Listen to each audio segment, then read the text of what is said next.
How did you first become aware of the St. Augustine situation? I had some friends at Bethune-Cookman. I lived down in Ormond Beach, which is not very far from here, and I had friends at Bethune-Cookman, and they had heard through the grapevine that there was some sort of civil rights activity going on here in town, and there was a dentist named Dr. Haling who was organizing students to do some civil rights demonstrations, and I had already kind of gotten introduced to that a while back, and so I said we need to go up there and see what's going on. And so when was this? This was probably would have been July of 1963. 1963. Summer. I was home from college, hanging out, came up here, and sure enough, Dr. Haling was organizing people, and I was very excited because it seemed like the only place in Florida that was actually doing anything. So I got involved that time just doing picketing at Woolworths, which is right down the street here. And so I was, and several of us were out on the sidewalks picketing, and then there were first black students inside at the lunch counter trying to get it served. And you returned in 1964. Yes. Went back to college, and I was involved in some civil rights efforts up there. But I was you were in college at Duke University. At Duke University. And again, in the spring that year, I started hearing that things were heating up here, that there were a bunch of Northerners that had come down to participate during their spring break, and college students again, and that kind of thing. So as soon as school was out in June, early June, I went home, unpacked my bags, and came up here, and got involved right away in the whole effort. And part of that effort was a visit from Dr. Martin Luther King Jr. Yes, it was. It was a very exciting time. We had all of the local community, which were our profound heroes, and they had appealed to Dr. King to come and help because things were getting more and more dangerous here, and we felt like if we could get some outside support and bring more of the media coverage, it would help the whole movement. So it turns out Dr. King did decide to come, and he and several of his lieutenants, Andrew Young and Hosea Williams and C.T. Vivian and Abernathy all came. And they strategized and decided that the best way to go about it was to try to fill the jails.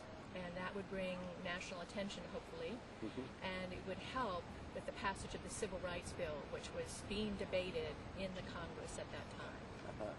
And you listened to a very emotional message from Dr. King on the mindset that the demonstrators should have. Yes. It was a profound talk that has touched my life and changed me forever.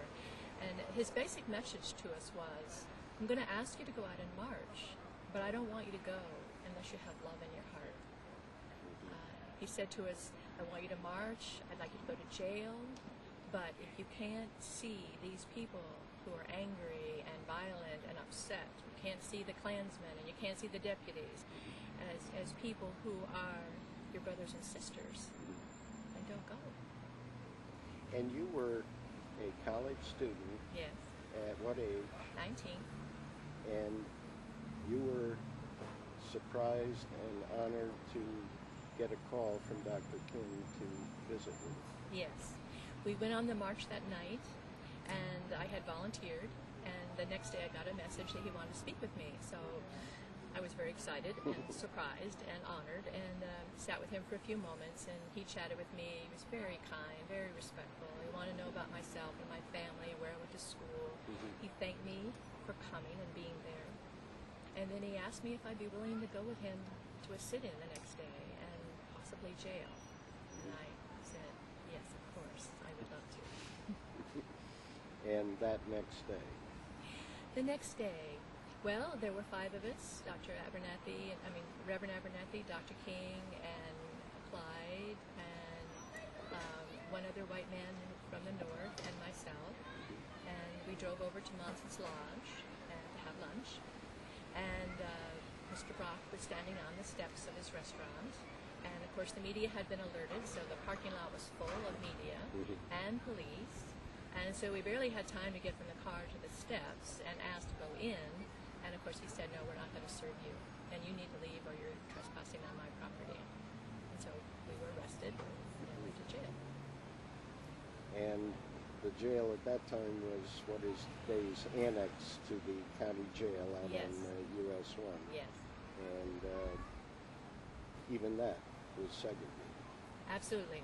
I was put in a cell with two other white women. One was a murderer, one was a forger, and all of my friends were in the cell down the hall, which was where all the black kids had to be. In the jail, you had a window facing out on the parking. And Yes, our stopping. jails were sort of on the front side, and so we could see all of these busloads of kids, mostly kids, but some adults from the black community, you know, who had been arrested and were coming in by the busload. And it was very exciting to see how many people were joining the effort. The hard part was that I saw over and over these deputies using cattle prods on these little kids, and it was unbelievable to me that they would be doing that. You were in jail for how long? Just 6 days. 6 days. They had to get me out because I was threatened to be harmed by the women I was sharing a cell with, and word had gotten back, and so they decided it'd be better to get me out of the jail than have me hurt.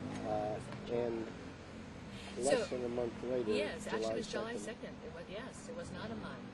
They passed the bill, and so my last most potent memory is all crowding around this little TV set, watching the signing of the bill in Washington, and Dr. King, of course, was there for the signing. And so we were all so proud because we knew that we had really made a difference. And St. Augustine can be proud of their role in that whole movement. It was a profound thing. The people in this community, as well as the people that came in to help, did what they did. It was profound sacrifice.